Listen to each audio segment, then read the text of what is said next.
വളരെ കുറച്ച് സിനിമ എഴുതി കഴിഞ്ഞപ്പോൾ തന്നെ സംവിധാനത്തിലേക്ക് വരികയാണ്. അതൊരു ഭയങ്കര ധൈര്യമാണ്. ആ സമയത്ത് സിനിമയുടെ ടെക്നിക്കാലിറ്റീസ് മനസ്സിലാക്കണമെങ്കിൽ ഒരു 10 പടത്തിനെങ്കിലും അസിസ്റ്റന്റായിട്ട് നിന്നും ചീത്ത കേട്ടും വഴക്കേട്ടും ഒക്കെ ഒരാൾ വരേണ്ടടുത്താണ് അദ്ദേഹം നേരിട്ട് സംവിധാനത്തിലേക്ക് വരുന്നത്. അതാണെങ്കിൽ വലിയ വിപ്ലവമായേക്കാവുന്ന ഒരു വിഷയം എടുത്ത് സിനിമയാക്കിയിട്ടാണ് നിർമാല്യം പോലൊരു സിനിമ എന്ന് സംവിധാനം ചെയ്യുന്നത് അല്ലേ?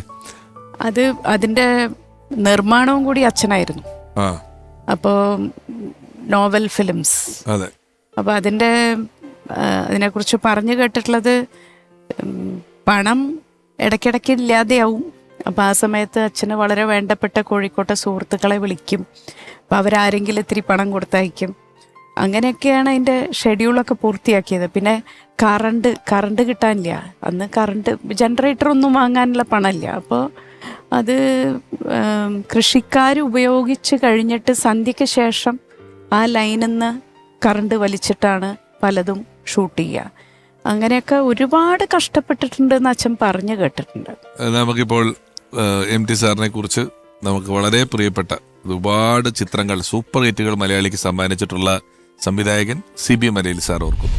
എൻ്റെ തലമുറയിൽപ്പെട്ട മലയാളത്തിലെ സംവിധായകരുടെയൊക്കെ വലിയ ആഗ്രഹങ്ങളൊന്നായിരുന്നു MT സാറിൻ്റെ തിരക്കഥയിലൊരു സിനിമ ചെയ്യുക എന്നുള്ളത്. അപ്രതീക്ഷിതമായിട്ട് ആ ഭാഗ്യം യാഥാർത്ഥ്യമായിട്ട് എൻ്റെ മുന്നിലേക്ക് എത്തി. മലയാളത്തിലെ അല്ലെങ്കിൽ വിശ്വസാഹിത്യകാരനെന്ന് തന്നെ നമുക്ക് വിളിക്കാവുന്ന MT സാർ, അദ്ദേഹത്തിൻ്റെ തൂലിക എൻ്റെ ഒരു ചിത്രത്തിനായി ചലിപ്പിക്കുന്നു എന്നുള്ളൊരു അപൂർവമായ ഭാഗ്യമാണ് എൻ്റെ മുന്നിലേക്ക് എത്തിയത്. ആ തിരക്കഥ എഴുതി പൂർത്തിയാക്കി ഒരു മേശയ്ക്ക് ഇരുപുറവും ഇരുന്ന് അദ്ദേഹം തന്നെ എനിക്കത് വായിച്ചു തന്ന് എൻ്റെ അഭിപ്രായങ്ങളെ, സംശയങ്ങളെ എല്ലാം ഉൾക്കൊള്ളിച്ചുകൊണ്ട് അത് പൂർത്തീകരിച്ച് എൻ്റെ കയ്യിലേക്ക് ഏൽപ്പിക്കുമ്പോൾ എനിക്കുള്ള ഉത്തരവാദിത്വത്തെക്കുറിച്ച് നല്ല ബോധ്യം എനിക്കുണ്ടായിരുന്നു. അതുകൊണ്ട് തന്നെയാണ് ഏറ്റവും ശ്രദ്ധയോടെ, ജാഗ്രതയോടെ, ഭയത്തോടെ തന്നെയാണ് ഞാൻ ആ തിരക്കഥയെ സമീപിച്ചത്. എൻ്റെ ചലച്ചിത്ര ജീവിതത്തിലെ ഏറ്റവും മികച്ച സിനിമയായി സതയത്തെ ഞാൻ വിലയിരുത്തുന്നു. സതയം മോഹൻലാലിൻ്റെ അഭിനയ ജീവിതത്തിലെ ഏറ്റവും പ്രധാനപ്പെട്ട ചിത്രങ്ങളുടെ പട്ടികയിൽപ്പെടും എന്നും എനിക്ക് ഉറപ്പുണ്ട്.